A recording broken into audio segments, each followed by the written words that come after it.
કેમ છો બાળકો? મજામાં? લર્ન વિથ જિગ્નેશ એજ્યુકેશન ચેનલમાં તમારું સ્વાગત છે. તો મિત્રો, આજે સ્વ અધ્યયન પોથી ભાગ 1 ધોરણ 6 નો આપણે ચાલુ કરશું. તો પહેલું શું છે, ચાલો યાદ કરીએ. તો પાના નંબર 28 છે, બરાબર. એમાં મહાવરો આપેલો છે, તો આપણે મહાવરો આજે કરીશું. તો મહાવરાનો પહેલો પ્રશ્ન શું કહે છે, તો જોઈએ. ચલો, નીચે આપેલી સંખ્યાઓના દરેક અંકની સ્થાન કિંમત લખો. અહીંયા શું લખવાનું છે? સ્થાન કિંમત આપણે લખવાની છે મિત્રો.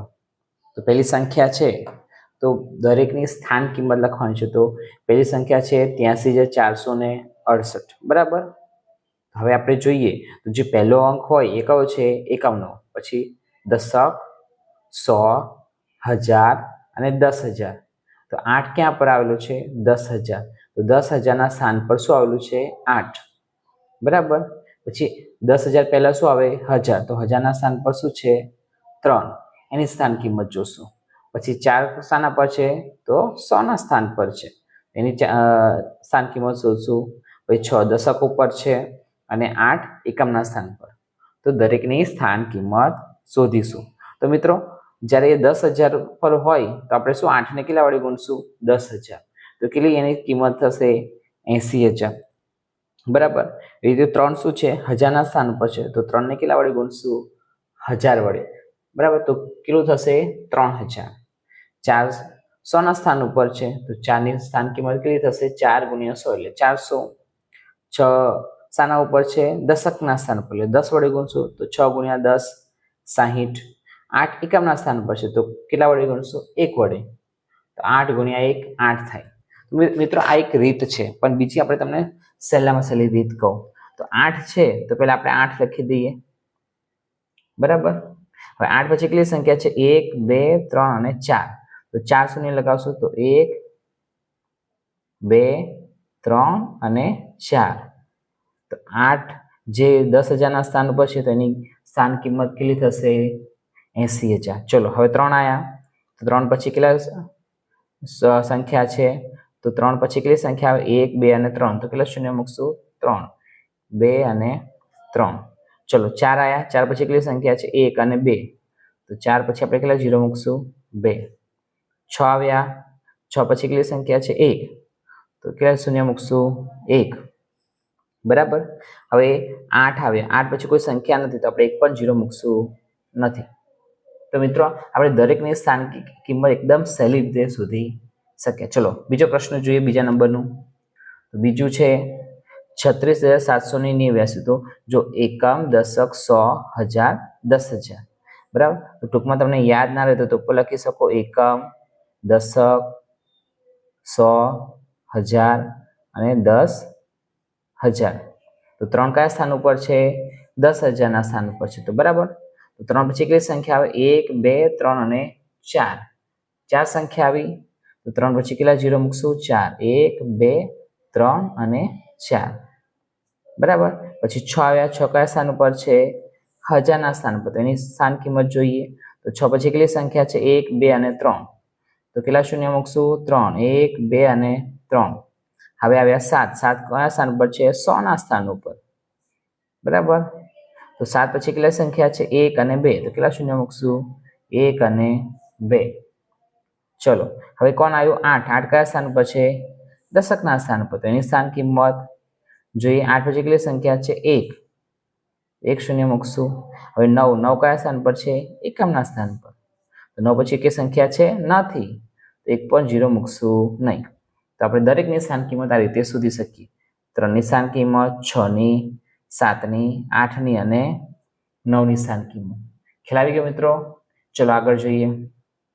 ચલો, 88,503. તો 3 એકમના સ્થાન પર છે, 0 દશકના સ્થાન પર, 5 100ના સ્થાન ઉપર, 8 1000ના સ્થાન પર અને 8 10,000ના સ્થાન ઉપર, બરાબર.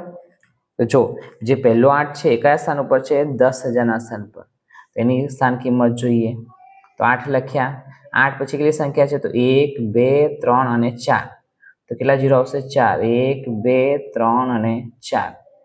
ચલો, પછી બીજા 8 છે. બીજા 8 કયા સ્થાન ઉપર છે? 1000ના સ્થાન ઉપર, બરાબર. 8 1000ના સ્થાન પર છે, તો એની પછી કેટલી સંખ્યા આવે? 1 2 અને 3. તો તો 3 શૂન્ય મૂકશું 1 2 અને 3. ચલો 5 કયા સ્થાન પર છે? 100 ના સ્થાન પર, બરાબર. તો એની સ્થાન કિંમત જોઈએ તો એની પછી કેટલા સંખ્યા આવે છે? 1 અને 2. 2 શૂન્ય મૂકશું, બરાબર. શૂન્ય કયા સ્થાન પર છે? દશકના સ્થાન પર. તેની સ્થાન કિંમત શોધવી હોય, બરાબર, તો શૂન્ય મૂકશું આ, એની પછી એક સંખ્યા છે એટલે ફરી એક 0 અને 0 0 એટલે કેટલા થાય? 0 જ થાય. ચલો છેલ્લા 3 છે કયા સ્થાન પર? એકામના સ્થાન પર છે. એની સ્થાન કિંમત જોઈએ. 3 પછી કોઈ પણ સંખ્યા છે તો નથી, તો એક પણ 0 નહીં મૂકીએ. તો આ રીતે મિત્રો આપણે સહેલાઈથી સ્થાન કિંમત શોધી શકીએ. ચલો આગળ. હવે ચોથા નંબરનું 22,999 એની સ્થાન કિંમત શોધવાની છે. તો જે પહેલું 9 હશે એકમના સ્થાન ઉપર હશે, પછી દશકના સ્થાન પર, પછી હજારના સ્થાન ઉપર, 100ના સ્થાન ઉપર, પછી હજારના સ્થાન ઉપર અને 10,000ના સ્થાન ઉપર. જે પહેલો 2 છે 2 એ કયા સ્થાન પર છે? 10,000ના સ્થાન પર. તો એની સ્થાન કિંમત શોધીએ તો 2 લખીએ. આ 2 લખ્યા પછી એના પછી કેટલી સંખ્યા છે? 1 2 3 અને 4. તો કેટલા શૂન્ય મૂકશું? 4. 1 2 3 અને 4 શૂન્ય, બરાબર. પછી આ બે કયા સ્થાન ઉપર છે? હજારના સ્થાન ઉપર. તો 2 જે હજારના સ્થાન ઉપર છે એ લખ્યા. પછી એની પછી કેટલી સંખ્યા છે? તો 1 2 અને 3. 3 શૂન્ય મૂકશું 1 2 અને 3. ચલો 9 કયા સ્થાન ઉપર છે? 100ના સ્થાન ઉપર. તો એ લખીએ, બરાબર. હવે આ 9 પછી કેટલી સંખ્યા આવે? 1 અને 2 સંખ્યા છે, તો 2 શૂન્ય મૂકશું. ચલો આ 9 કયા સ્થાન ઉપર છે? દશકના સ્થાન ઉપર, બરાબર. આ દશકના સ્થાન ઉપર છે ને, એના પછી કેટલી સંખ્યા આવે છે? 1. તો કેટલા શૂન્ય મૂકશું? 1. ચલો છેલ્લા 9 એ કયા સ્થાન ઉપર? એકામના સ્થાન ઉપર. એકમના સ્થાન છે, બરાબર. અને પછી કોઈ સંખ્યા નથી તો એક પણ 0 મૂકશું નહીં. મિત્રો આ રીતે આપણે 2ની ફરી 2ની 9 9 અને 9 દરેકની સ્થાન કિંમત મેળવી. ચલો આગળનું જોઈએ. ચલો 31,601. તો પહેલો જો 1 છે એકમના સ્થાન ઉપર છે, પછી દશક, 100ના સ્થાન ઉપર, 1000 અને 10,000ના સ્થાન ઉપર, બરાબર. આ રીતે તમે લખી શકો મિત્રો, તો એકદમ તમને સહેલાઈથી ગણી શકો અને સ્થાન કિંમત મેળવી શકો. ચલો પહેલા 3 કયા સ્થાન ઉપર છે? 10,000ના સ્થાન ઉપર, બરાબર. તો 3ની સ્થાન કિંમત શોધવાની, જે 10,000 ઉપર છે, તો આ 3 લખ્યા. પછી કેટલી સંખ્યા આવે? 1 2 3 અને 4. તો 4 શૂન્ય મૂકવાના, 1 2 3 અને 4. ચલો પછી એક એ છે કયા સ્થાન ઉપર છે? હજારના સ્થાન ઉપર છે. એની સ્થાન કિંમત મેળવી હોય તો આ સંખ્યા લખવાની 1. પછી કેટલા સંખ્યા છે? 1 2 અને 3. 3 0 મૂકશું 1 2 અને 3. ચલો 6 એ કયા સ્થાન ઉપર છે? 100ના સ્થાન ઉપર છે, બરાબર. તો 6 પછી કેટલી સંખ્યા આવે? 1 અને 2. 2 શૂન્ય મૂકશું. ચલો 0 આવ્યા. 0 એ 10 પર દશકના સ્થાન ઉપર છે, બરાબર. તો એના પછી કેટલી સંખ્યા આવે? 1. તો એક જ 0 મૂકશું. 0 0 એટલે કેટલું થાય? 0 જ થાય. ચલો છેલ્લો 1 છે એકમના સ્થાન ઉપર છે, બરાબર. એની સ્થાન કિંમત મૂકવી હોય તો આ 1 પછી એક પણ સંખ્યા નથી એટલે એક પણ 0 મૂકશું નહીં. મિત્રો આ રીતે આપણે પહેલો પ્રશ્નનો જવાબ મેળવી શક્યા અને સ્થાન કિંમત શોધી. તો આ સહેલી રીત છે. બીજી પણ રીત છે મેં તમને કીધી. 3,000ના 10,000ના સ્થાન પર હોય તો આપણે કેવું 3 ગુણ્યા 10,000 કરવું પડે. પછી 1,000ના સ્થાન પર હોય તો 1 ગુણ્યા 1000. 100ના સ્થાન પર હોય તો 6 ગુણ્યા 100. પણ જવાબ તો આ જ મળશે, બરાબર. તો એકદમ સહેલી રીત છે મિત્રો. તો ચલો બાળકો હવે પ્રશ્ન 2 જોઈએ. નીચેની સંખ્યાઓને અંકમાં લખો. આ સંખ્યા શબ્દોમાં આપી છે, આપણે અંકમાં લખવાનું. તો પહેલા આપણે ક્રમ લખી કાઢીએ. એકમ, દશક, 100, 1000 અને 10,000. તો હજુ તમે ક્રમ લખો ને તો સહેલાઈથી સંખ્યા લખી શકીએ. તો ચલો અહીંયા શું આપ્યું છે? 4,000, બરાબર. તો હજારના સ્થાન પર શું આવે? 4. 535. 500 એટલે 5 શાના પર આવશે? 100ના સ્થાન પર, બરાબર ને. કેટલા છે? 35. તો પહેલાનો જવાબ શું આવ્યો? 4,535, બરાબર. આ પહેલાનો જવાબ તમને મળી ગયો મિત્રો. ખ્યાલ આવ્યો? ચલો હવે આગળ જોઈએ. 9,000, બરાબર. તો 9 શાના પર આવશે? હજારના સ્થાન પર. જો આ છે ને ક્રમ, તો 9,000ના સ્થાન પર. 609 તો 6 શાના પર હશે? 100ના સ્થાન પર. તો 6 100ના સ્થાન પર, આ 100નું સ્થાન છે, અને પછી કેટલા છે 9, બરાબર. 9 એ કયા સ્થાન પર? ખાલી ફક્ત 9 લખ્યા છે એટલે 0 9 થશે. 9 એકમના સ્થાન પર આવશે. તો 9609 એ કેટલા થશે? આ રીતે લખાય 9609. તો આ બીજોનો જવાબ મિત્રો આ રીતે લખી શકો. ચલો ત્રીજો જોઈએ. ચાલો 9000. હવે પણ આમાં પણ હજારના સ્થાન પર કયો છે? 9. તો હજારનું સ્થાન આ રહ્યું, આ છે ને 1000. તો અહીંયા 9000ના સ્થાન પર લખશું.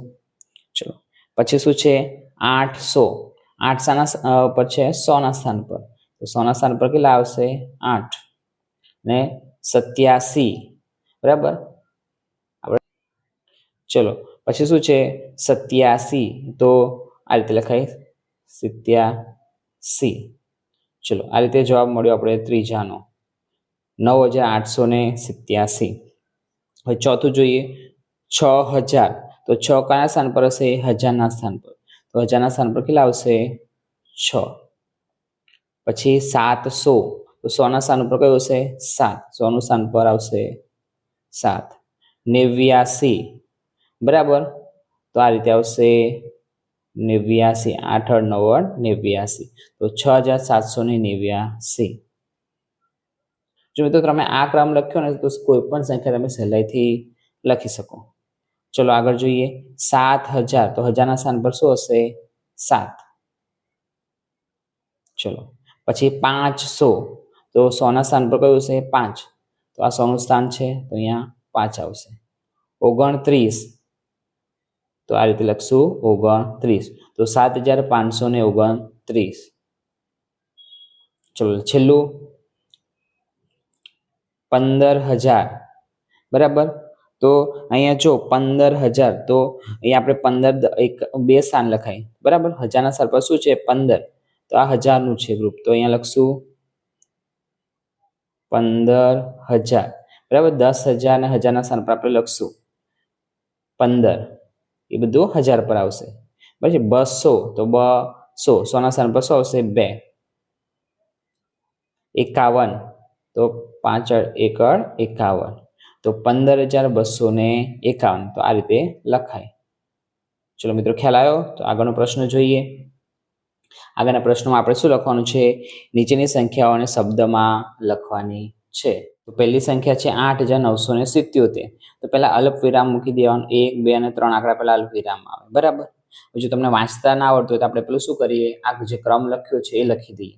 આપણે સહેલાઈથી વાંચી શકીએ. તો પહેલું આવશે એકમ, દશક, 100 અને 1000. તો 1000ના સ્થાન પર શું આવ્યું? 8. તો શું લખશું? 8000, બરાબર. 9 શાના સ્થાન પર છે? તો 100ના સ્થાન પર. તો લખશું 977, બરાબર. દશકના સ્થાન પર 7 છે અને એકમના સ્થાન પર 7 છે. તો શું લખાવશું? 77. ચલો તો આને કેવી રીતે વંચાશે? 8977. ચલો બીજું જોઈએ. તો અહીંયા પહેલા લખશું એકમ, દશક, 100, 1000, 10,000, બરાબર. હવે જે અલ્પ વિરામ છે, બરાબર, એ આખું સાથે વાંચો. તો 28 સાથે વંચાશે, 494 સાથે વંચાશે. તો જે 28 છે કયા સ્થાન ઉપર આવે? 1000ના સ્થાન પર આવે. તો લખશું 28. શું આવશે? 1000. પછી શું છે? 400ના સ્થાન પર છે. તો 400 શું છે? 94.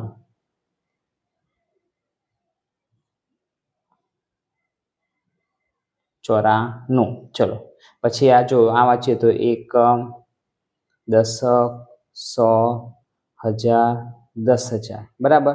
તો આ સાથે વાંચવાનું. તો આ કયું છે? 1000ના સ્થાન ઉપર છે 35. તો લખશું 35,689. ચલો આગળ જોઈએ. તો એકમ, દશક, 100, 1000 અને 10,000. તો 45 કયા ગ્રુપમાં આવશે? કયા જૂથમાં આવશે? 1000ના જૂથમાં. તો 45,000.